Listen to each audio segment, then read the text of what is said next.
Greetings, Earthlings. Welcome to Planet Alien here on YouTube. Hello, welcome.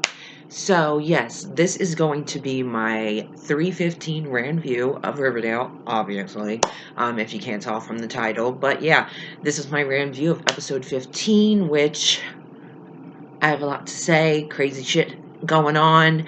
Betty had a Cheryl moment that I was loving. I totally would have did the same, to be totally honest. Just gonna say that. I wanted Before I get started, I had asked, I figure I'll put this in here because, it's going to be included in the video.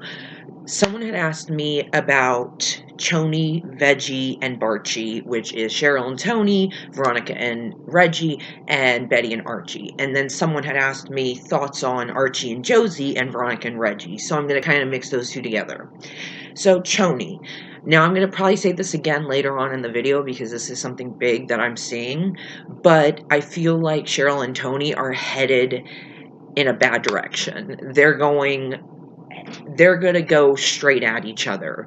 You know, as much as Cheryl is doing this for Tony, she still wants to be the leader and still wants to be in power. And it's a lot harder for her to let go than she's admitting. And so I just feel like, and like Tony saying, I'd hate to have to throw you out, you know, especially you being my girlfriend. And Cheryl saying, well, yeah, it'd be awkward having meetings here, do you have someplace else? And it's see, already that shit's starting, and I can already see that Cheryl and Tony are not going to be on the best of terms, so on. I just feel like this whole starting a gang is good but also bad for their relationship. That's just my opinion. Veronica and Reggie, honestly, I love Veronica and Jughead 1,000,000,000%. Hold on. Sorry, the fan turned off and I don't want anybody to hear me, so I turned it back on. Anyways, like I was saying, so Veronica and Reggie, I really love them, to be honest.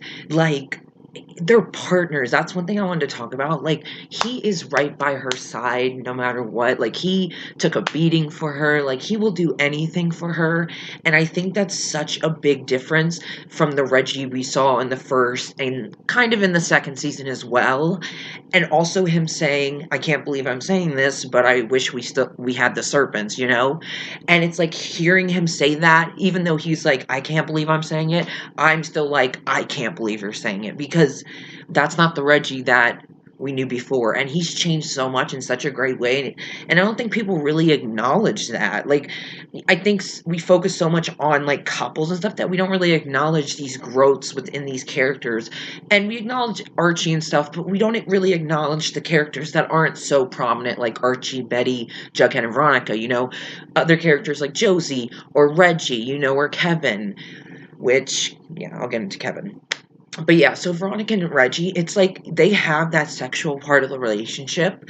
We don't see it often, which I really actually appreciate. We see more of their business partnership, and I think it's awesome that they can make both work, even though next episode it looks like Reggie took a risk and it wasn't a good one and Veronica's pissed, but then again, that can be deceiving, so I don't know exactly what's gonna happen there. I'm not saying they're gonna break up or anything, but I just feel like Veronica and Reggie just really go together. I love Veronica and Jughead and I want them together 100%, and I said this in my last video, but I honestly think Gladys would approve of Veronica over Betty any day. I don't know, I'm just saying. Sorry, I gotta fix this. Maybe that's just me, but that's just my opinion. But yeah, Veronica and Reggie just go together, and since I can't have Veronica right now, I like Veronica and Reggie, you know? And the writers don't focus so much on their relationship, so it's not Veronica's dating again. You know, they don't really focus on it. You just know they're dating, but it's not shown as much. And I like that. It shows more of him, you know, being her business partner in a way, and him just being there for her. And I think I think it definitely is way better than Veronica and Archie. I'm sorry.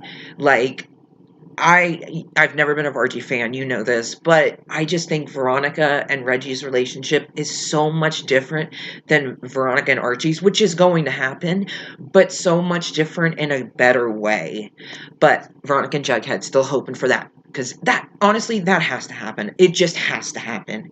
And Betty and Jughead have to break up at some point. Like, they have to.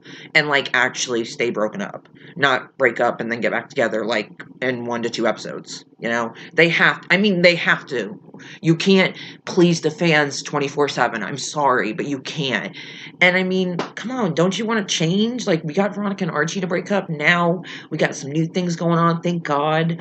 Although, thoughts on Archie and Josie? Honestly, I like Josie. I do.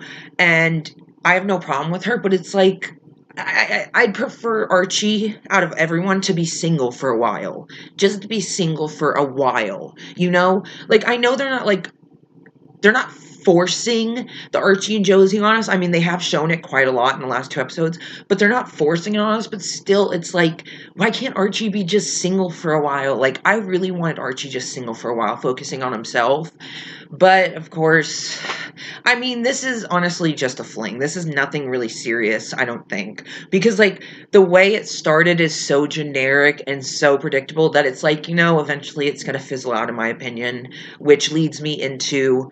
I mean, let me also finish. I can handle Archie and Josie. I just prefer them not to be together, and I prefer Archie to be single right now. And I like Josie and Sweet Pea, so yeah. But moving on to Archie and Betty, because that was also something someone wanted me to talk about. I 100% still believe in Archie and Betty. That's a given. I honestly, even when I was gone from here and everything, I still never gave up hope. I still always looked at them on Tumblr and shit. Like, Betty and Archie is honestly what got me into, like, Archie and Betty is what gave me that motivation to finish all the episodes. To be totally fucking honest, it is. I seen them on Tumblr and I was like, you know what? I'm watching all the episodes, and I did. So, Archie and Betty are my loves. I love them with all my heart. I 100% believe they're endgame, just like Veronica is. I can't wait for more scenes. Of course, we had that little scene with Betty saying, because you know me, I love a Jughead and Archie bromance, and it's like, Archie's like, will you help me? And Jughead's like, obviously, like, of course, you're my brother, bro. Like, I could cry. I just love them. More scenes, please. Please, more scenes of them. I just love them. But then Betty comes in, you know, and she's like, I'll help too. We're here for you, Archie. And I'm just like, I know you are, girl. Like, I know you are. Even though you just burned down your house and you're legit acting, like, cool about it, but, like, psycho cool about it. And it's like, okay. Like, I know what you did. Like, well, I knew it. I knew as soon as her mom came in and she looked back at that candle, I was like, oh, yeah, we're about to have a Cheryl moment here, and she's going to burn down this house. Which, to be fair, I would have did the same. Like I said previously, I would have done the same completely. Burn that fucking shit down. Because, of course, another anonymous buyer... why'd I do that? Because it is actually an anonymous buyer. An anonymous buyer bought the house. Wonder who. I feel like it could be, like, Edgar and Evelyn, them two. Like... Not only did Evelyn get into Kevin's head, but so has Edgar. Like, okay, what did Kevin say? Oh, Betty, you are a detractor. Oh, who just said that before in the episode before this? Who said that to Betty? Oh, yeah, Polly. Oh, wow. Polly, yeah, Polly, Kevin, detractor. Edgar said it. Huh, wow. Edgar's just literally getting into everyone's mind. I mean, Jesus fucking Christ. That was weird when literally, I thought it was odd. As soon as, like, Betty went to that door and she saw the sign for the farm, I thought it was weird that it was covering, like, a lot of the window. I was like, that's sketchy right there. And so when she moved it, I was, like, expecting, like, them to, like, be looking or something. I was like, I don't know what's going to happen here. But she looks, and at first we just see Kevin, you know, I forget about the other people, but, like, literally Kevin's just standing there. It's like a zombie cult. Like, he's just standing there and he's just, like, putting his hand over the Bunsen burner, over the flame. Literally, you can tell it's burning him, and he's just like, and then and Evelyn's just, like, walking around looking like, this is what's supposed to happen. My plan is working. Or she's, like, compelling these people, because then it shows everyone doing it that's in the farm. Or, sorry, I keep doing this because the farm. But that's in the farm. And it's like, is she like compelling people to do this shit? Like, what the fuck is going on? Obvious, like, honestly, like, that was some weird ass shit. And like, thanks a lot, Alice. Because of you, Betty can't exactly tell anyone about what she saw because, of course, Alice Cooper. Oh, wait, I'm sorry, Alice Smith. Ugh, no. Um, of course, she told the farm, you know, Edgar and Evelyn and all them and the community. She told all them Betty's dirty little secrets, her dirty little secrets, FP involved secrets, Jughead involved secrets. So now Betty can't say shit because they know everything. And I mean, it's not just her life they're going to screw up. It's going to be Jughead and FP and her mom. So what is she to do?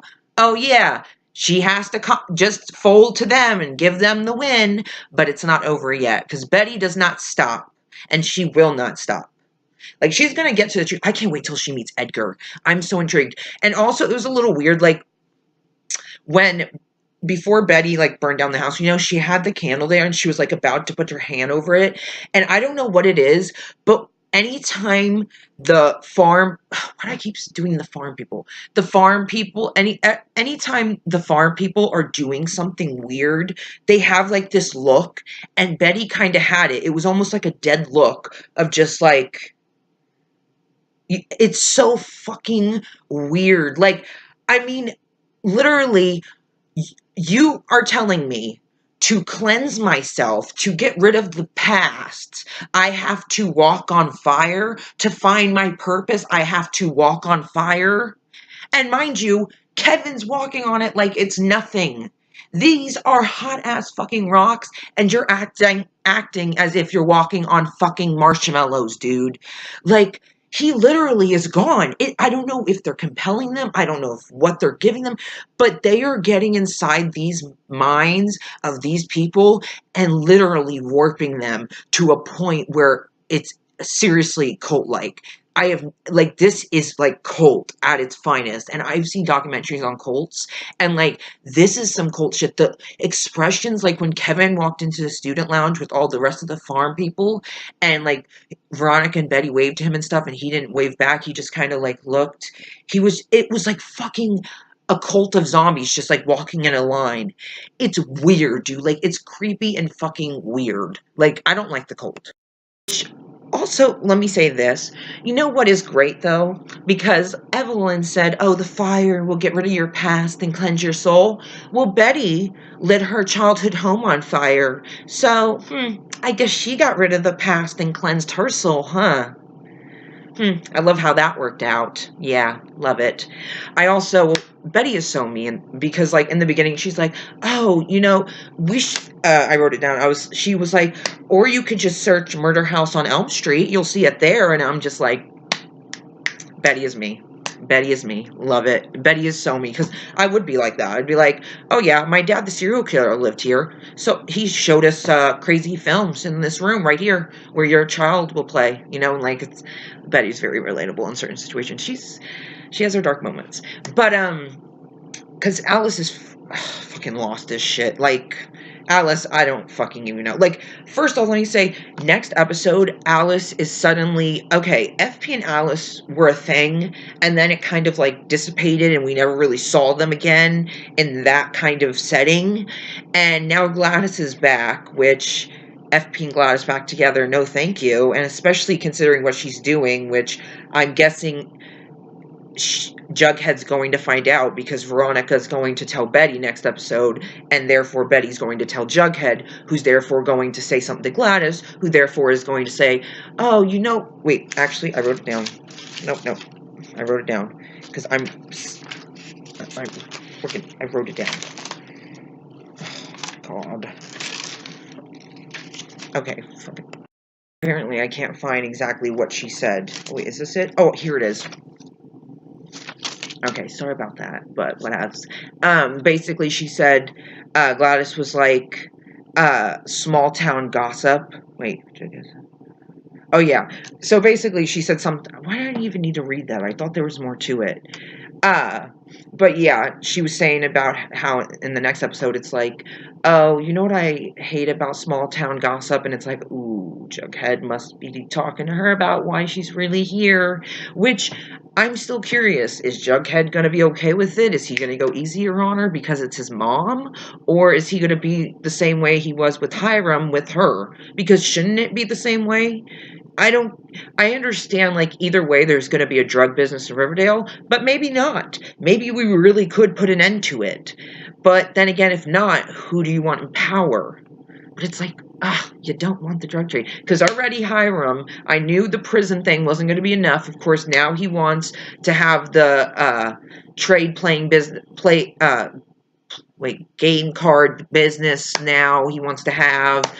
It's like, oh my god. Like, I knew that was going to happen. I knew he wasn't going to be able to just have the prison. He needs to keep making that money as much as he can.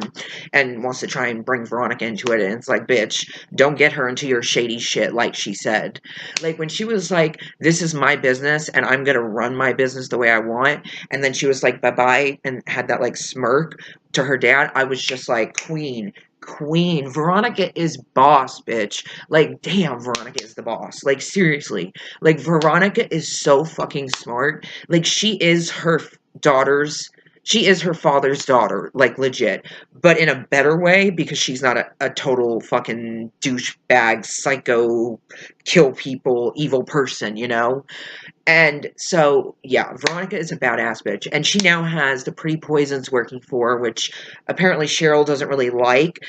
I love when Veronica was like, oh, do you need to, like, talk over with Cheryl? And she's like, no, that won't be necessary, you know? And it's like, damn right. Because first off, Cheryl, you did this for Tony. Second, you did tell her that she is the leader. And third, again, you started something without her, but yet she got in trouble for it because it is her gang, you know. So, yeah, she should be able to say, yeah, we're going to protect you. I don't need Cheryl's approval, because she doesn't. She is the leader. And as Cheryl doesn't like that, I can tell, you can tell, I'm sure everyone can tell, and that's not going to be good. But, like, this is something more than what you want it to be. This isn't a gang for you to use for your vengeance and for your petty little shit, like Tony said last episode. Like, she wants community. She wants family. She wants loyalty.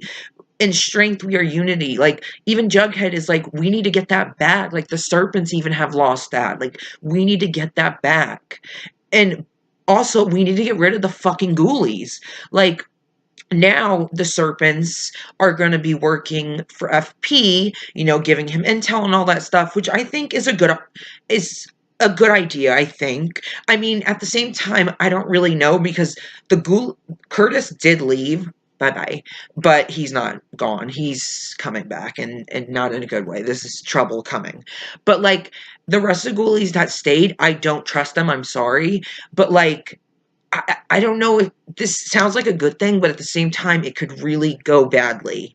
So, like, I'm nervous. And it's like, I don't know. I don't want, I keep saying the ghoulies, but it's the gargoyles. I don't want the gargoyles anywhere in that group. Like, I'm sorry, but they're long gone. And mind you, there's more gargoyles who have, like, defected elsewhere, and they're way farther into the game than these guys.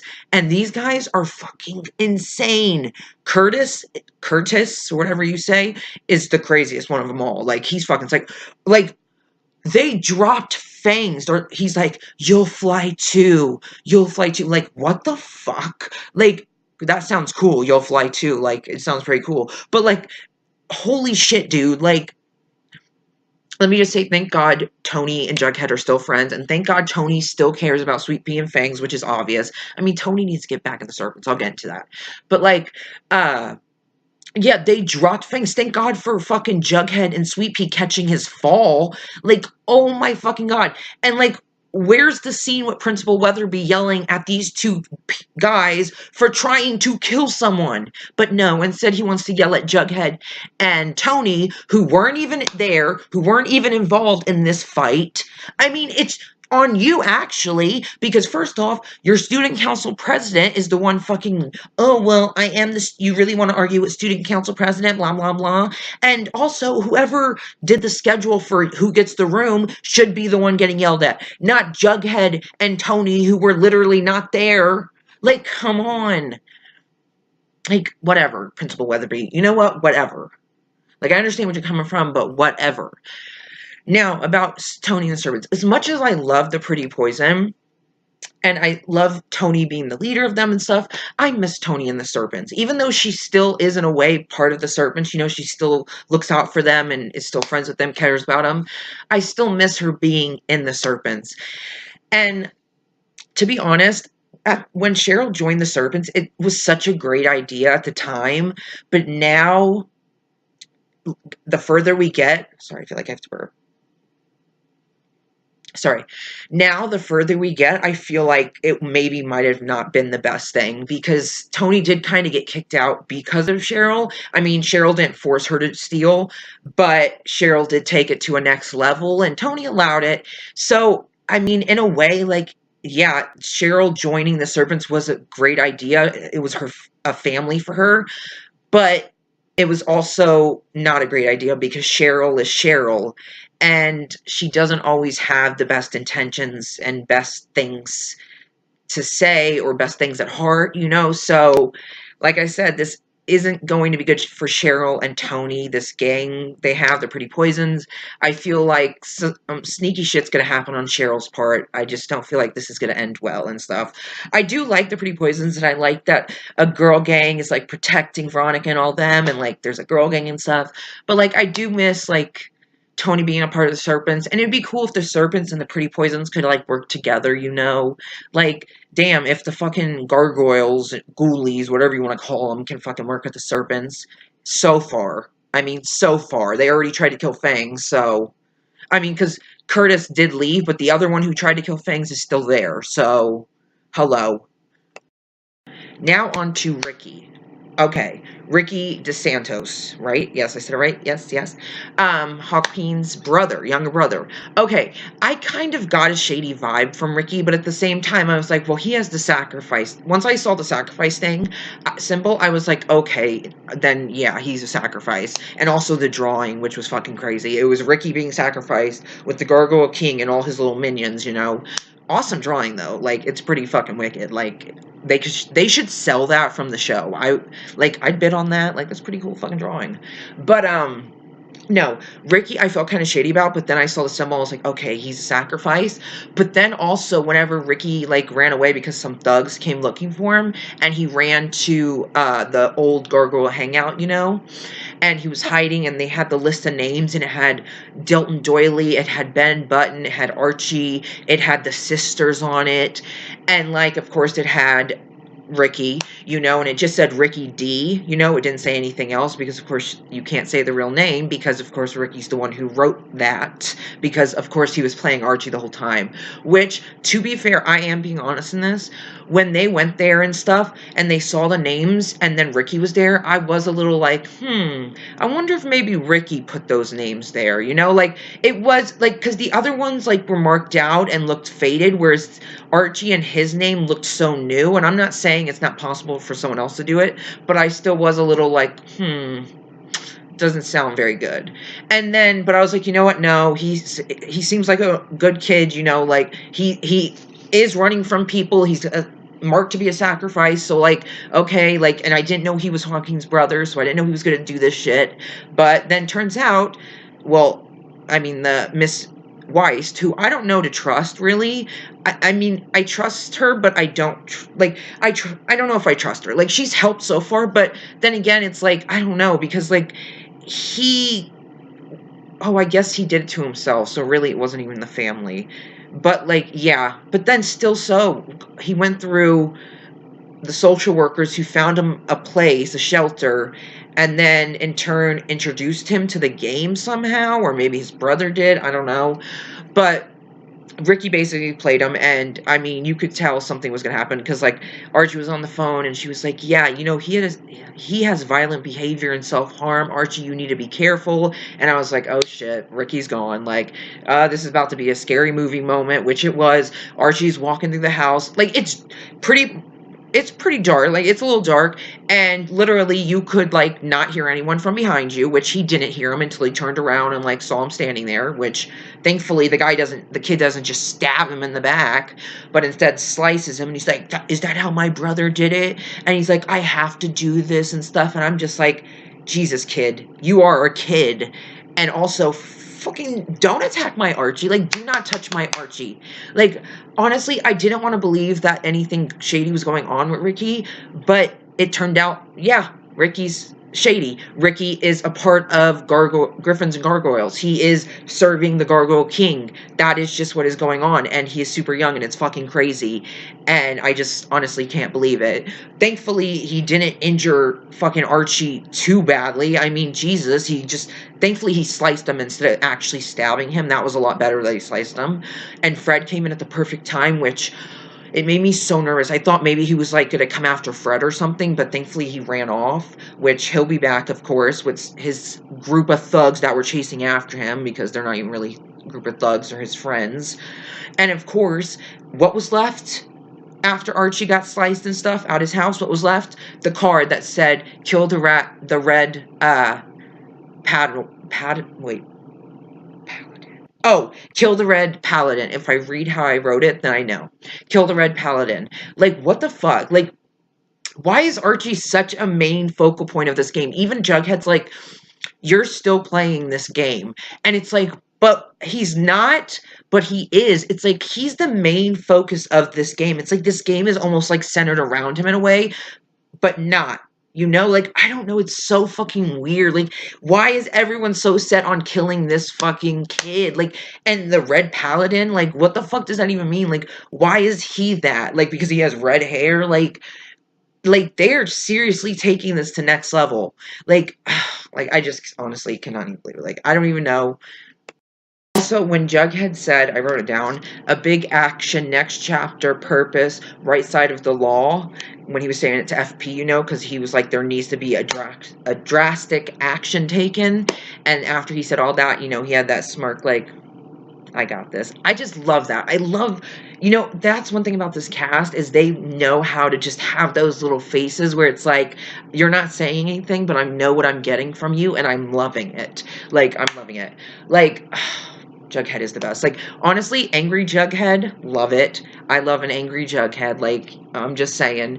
And, like, yeah, he's a fucking leader. Like, he's the leader. I don't care what anyone says. He is the leader. I think he should be the leader. And he's trying his best. You know, it's not his fault. Like, he can't control everything. He's trying his best. But at the end of the day, I think he does want what's best for the Serpents.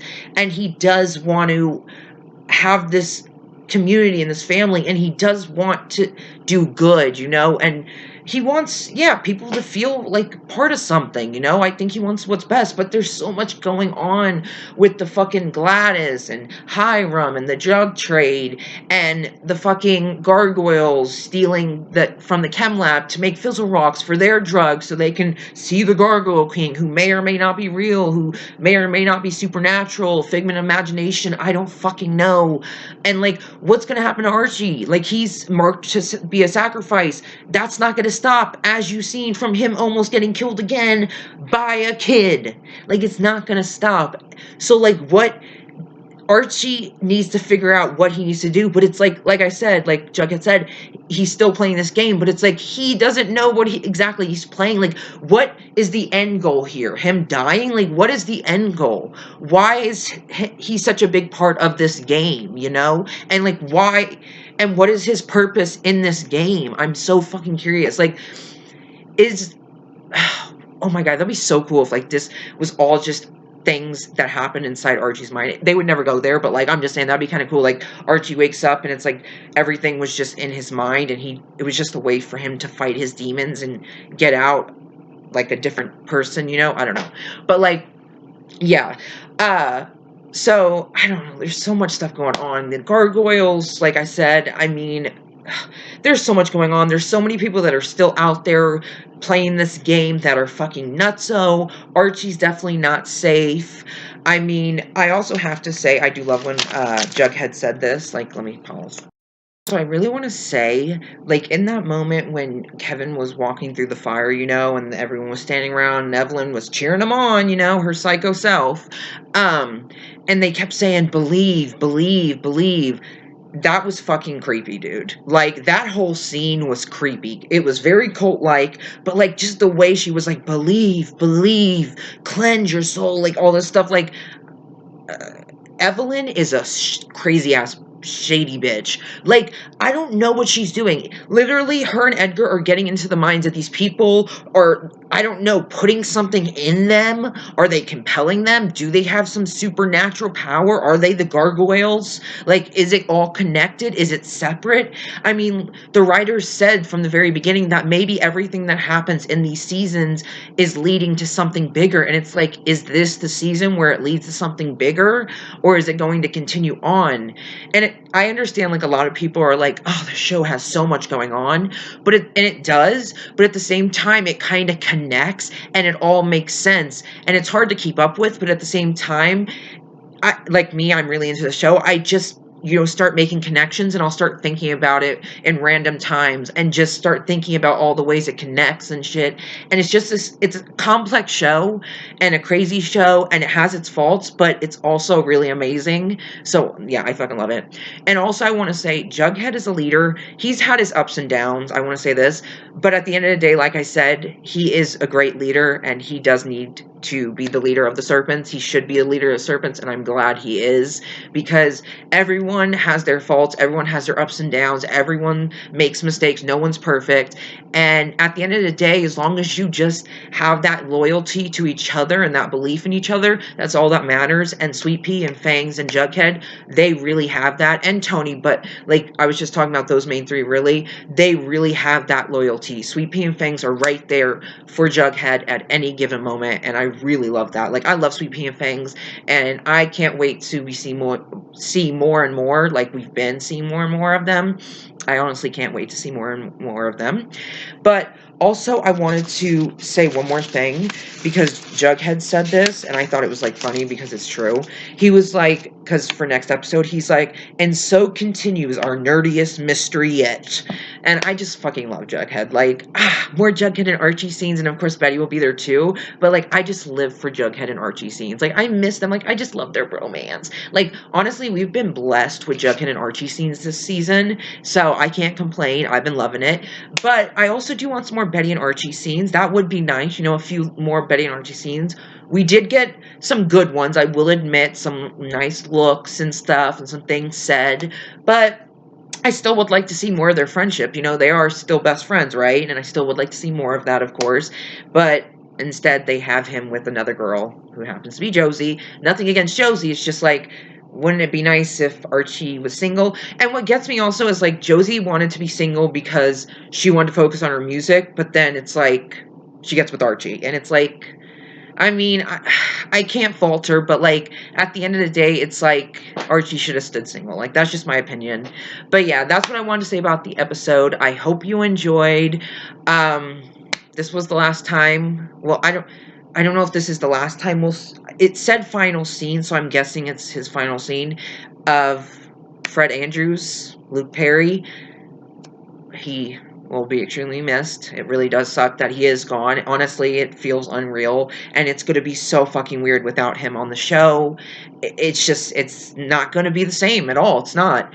And he truly will be missed, and it's just going to be so weird. Like, Fred was the all-American good guy, man. He really was, and, like, it's just really sad. So, rest in peace, Luke Perry. You gave great performances over the years, and you got into my heart as Fred Andrews and Dylan McKay, and will forever be there. And so, yes, I hope you guys enjoyed, and I will be back for another Ranview in the next episode.